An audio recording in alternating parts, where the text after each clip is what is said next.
Welcome to Portland, Oregon in 1879.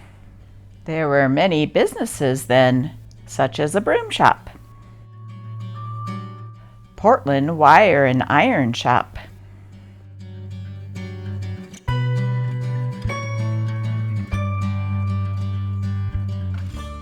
and quite a number of saloons.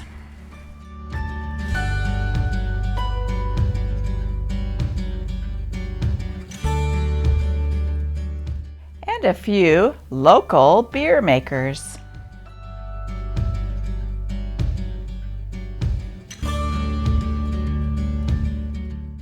You could satisfy your sweet tooth at Sweatlin & Son.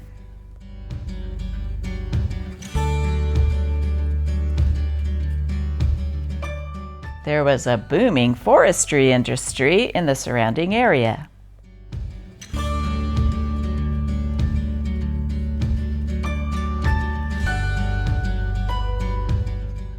Let's hear more about what's happening in Portland, Oregon in today's issue, January 28, 1879.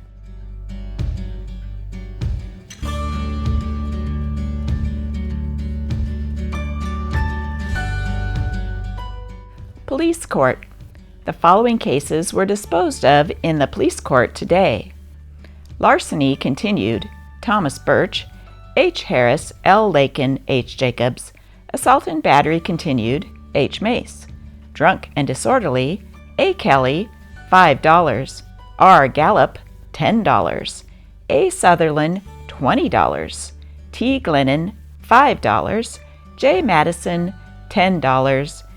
G. Scheistic, $5. F. Fraser, $5. McNeil, $5.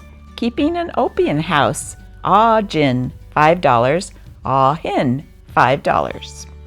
Yesterday morning, when the roll call was called in the city jail, only one of the inmates was ready to go to work on the streets. He was a Chinese man. All the white persons in the jail nobly refused to work, preferring confinement for 24 hours in the dark cell without fire, blanket, or food. The guard went up the street with his lone inmate, who was going to scrape crosswalks. But what could be expected of a Chinese man? He'll work, of course. Not so the proud American citizen, who would freeze and rather starve than work an hour. New today. Wanted. A boy to learn watchmaking. Must come well recommended. Address JVB Oregonian office. For rent. A nicely furnished front room suitable for 2 gentlemen or a gentleman and a wife with board. 129 G Street. Wanted. A girl to do general housework and cooking. Call at 109 Pine Street between 5th and 6th. Notice. Whereas my wife, Geneva Strack, has left my bed and board without any cause or provocation, I will not be responsible for any debts contracted by her after this date. Peter Strack.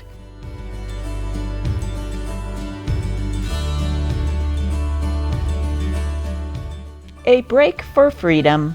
On Sunday, Oregon City had a little episode in the shape of a jail delivery, which for an hour or two served to vary the dullness usually experienced in that Mora town on the Sabbath day. 2 prisoners were in the prison awaiting trial, one named Bennett, on a charge of burglary alleged to have been committed at Canby a short time ago, and the other, whose name we did not learn, for an assault with a lethal weapon. On Sunday about 1 o'clock, a lad was passing the jail and saw the prisoners getting out through the window, they having sawed off the bars composing the grate with saws which they had improvised from 2 case knives, which they had got into their possession in some way. The lad ran home, near by, and told his father, and the alarm was given immediately. Before the escapees had traveled 200 yards from the jail, several men were in pursuit. Harley Stevens, the ticket agent of the ONCR Railroad Company, happened to have his pistol handy, and as the prisoners ran, he fired 3 shots after them. The balls cut the clothing of each, but did no further damage. The one awaiting trial for assault, feeling that the pursuit was too close and the bullets too swiftly for safety, surrendered.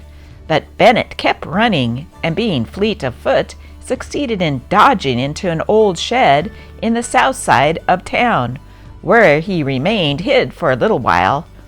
But it was discovered, and the pair conducted back to prison, when it was found that Bennett's coat had a bullet hole through the skirt, and the other fellow's a like aperture through the sleeve, showing that Stevens's shooting meant business.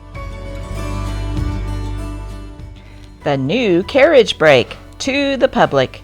The undersigned has invented a new device for carriage brakes, and having received notice from the Patent Office that his caveat is now on file in that office, he now offers the same to the public with the utmost assurance that a want much needed can now be realized, and all danger in passing over hilly roads and down steep grades can be averted.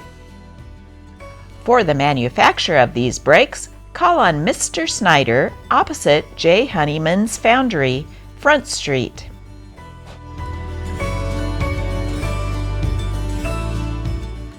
Groceries at the Red Front.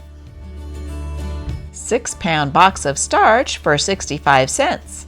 Donnelly's yeast powder, large size, 7 cans for $1.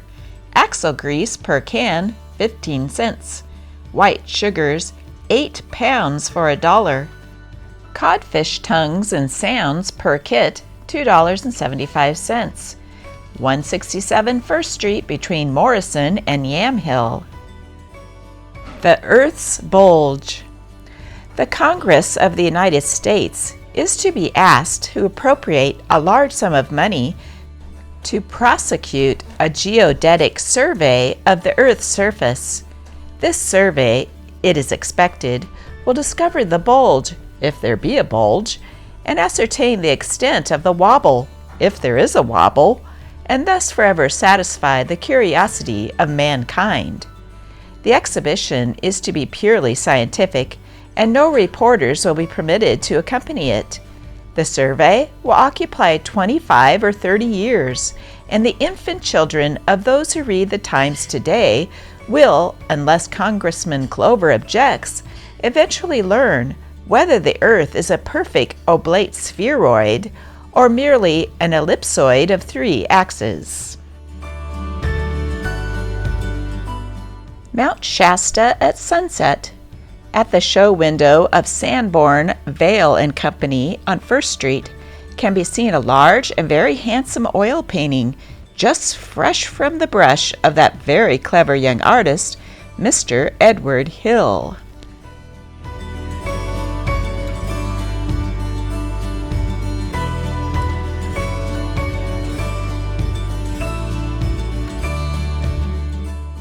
Somehow or other, life has a burden for every man's shoulder.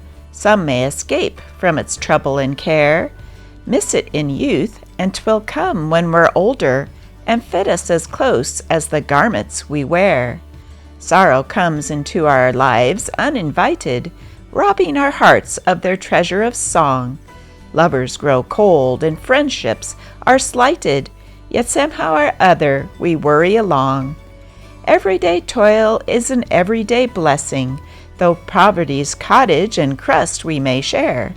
Weak is the back on which burdens are pressing, but stout is the heart that is strengthened by prayer. Somehow or other, the pathway grows brighter. Just when we mourn, there were none to befriend. Hope in the heart makes the burden seem lighter, and somehow or other, we get to the end.